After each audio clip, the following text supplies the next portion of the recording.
Well, I found myself in kind of a new space this year, 2020, in relation to my self-storage business.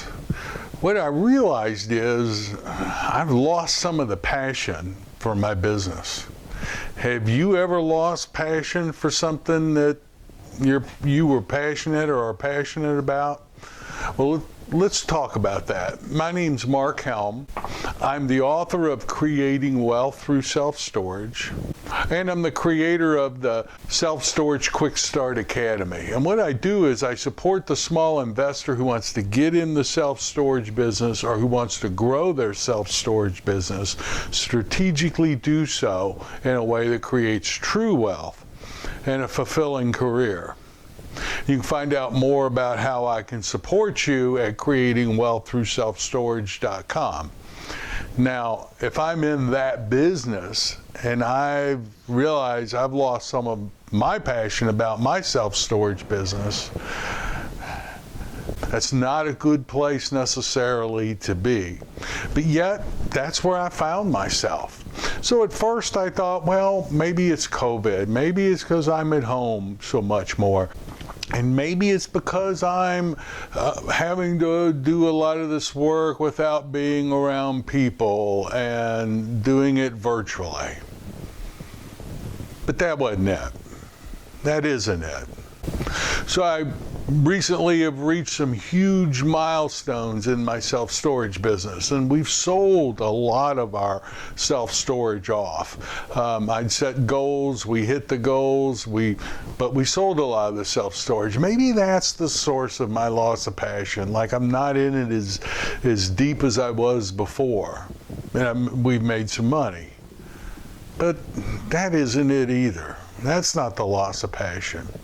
We've had a couple projects that haven't performed as well as we thought or said that it would to our investors. And it's rare, but sometimes you have projects that just don't meet or exceed the expectations.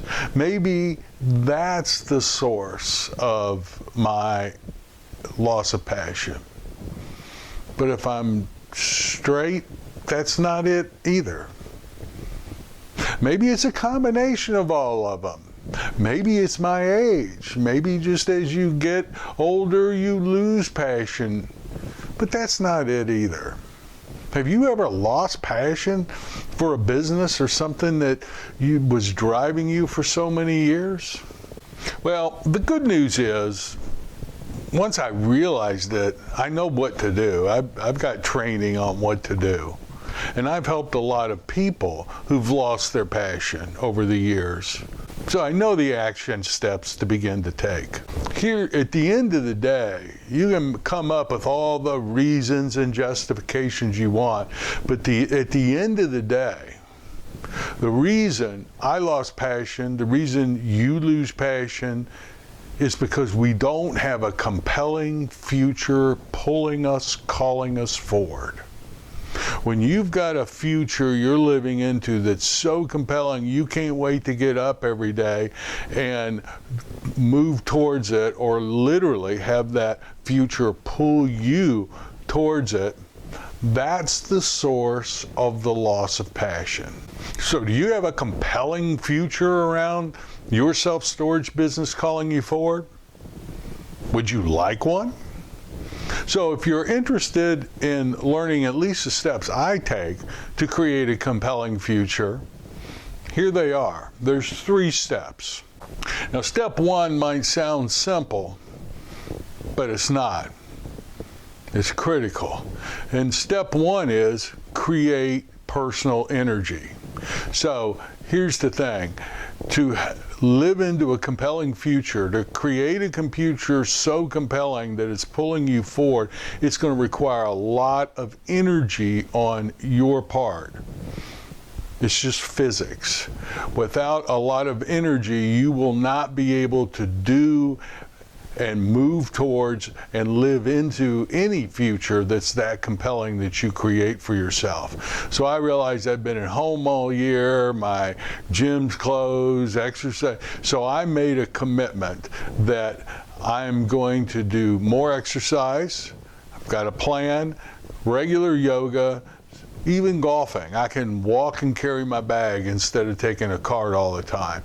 I mean, 18 holes is what, 9 to 10 miles carrying a 50-pound backpack? Good exercise. So I've made a commitment that I'm consciously aware and purposely creating more personal energy in my life so that I'm a match for the future I'm going to be creating. Sounds simple, don't overlook it. Step one. Step two, manage disappointments, manage past failures, and complete the past. Now that's a mouthful. What does that mean? Well, we all have failures. If you don't have failures, then you're not playing a very big game in life. Now, the problem with failures is not that we didn't succeed or that we didn't win necessarily. The problem with failures is we don't have a powerful relationship to them. What was it? Thomas Edison said, failures just teach us one more way not to do something. Usually we make failures mean something negative about us. We can't help it, but that's our wiring as a human being, and that's what we do. The real problem with failures are not in the past. What we do is we take that failure, we take that disappointment, and we put it in our future because we don't want to experience the negative feelings and the negative emotions that went with that past failure. So we put that in our future as not to have to experience that again. That's the real problem with failures. Now, we all do it because it's literally, in my opinion, a byproduct of our evolution. When we lived in a very hostile environment where failure could mean physical death, it was important to be able to have that in our future so we didn't go there again and we could physically survive. But for most of us today, the amount of times that our physical life is in danger, unless you're in a combat situation, you can probably count on one hand. But yet, that's what we all do. And when we are trying to create a compelling future, but our future is all clogged up with all of our past failures, it's hard to create something that compelling to move towards. So what do? Well, here's what I do. I got out a sheet of paper, put 4 columns in it. Top of column 1, what am I afraid of? Top of column 2, what past failure created that fear? Top of column 3, what did I learn from it? Top of column 4, who do I need to make amends to? Take some time with the failures you've had, write that down, and here's the key. Column 4 is simple to not do and step over. If you need to make amends to somebody, make those amends. Nothing cleans up the past and creates a space for a compelling future than that. Make amends to who you need to make amends to. Now, I know very often people had a lot to do with it, and they played a role in it, and we're just working on our side of the street. If there's an amends that needs to be made, something that needs to be said to another person to complete that failure, complete that past, get it complete. Because then as you create a compelling future, there's not all this undistinguished disappointment and fear that stands between you and what you're creating. Those are the steps I take. And then the final, third step in creating a compelling future is to plan. Create it. What is the future? And I would have it be very specific, and I would have it be in time. In other words, by when. And then you plan for it. So for years, my compelling future was a $60 million self-storage portfolio by a certain date. So create the compelling future, be specific, be by when, then stand in that future and go backwards and create benchmarks along the way. By the end of the year, I want to be here. By the end of 2 years, I want to be here. And work your backwards from where your goal is, whatever your goal is. And know you won't hit all those benchmarks on time. And there will be failures along the way.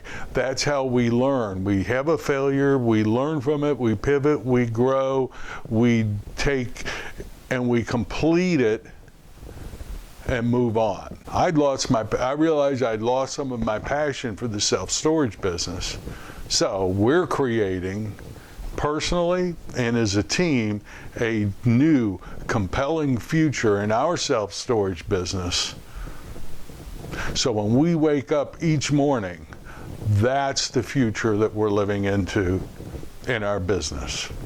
So I invite you, if you don't have a compelling future, now's the perfect time to do it. Well, thank you very much. My name's Mark Helm. I'm the author of Creating Wealth Through Self-Storage, and I'm the creator of the Storage World Analyzer. You can find out more about the financial analysis tool we use at storageworldanalyzer.com. Thanks, and I look forward to being with you again next week.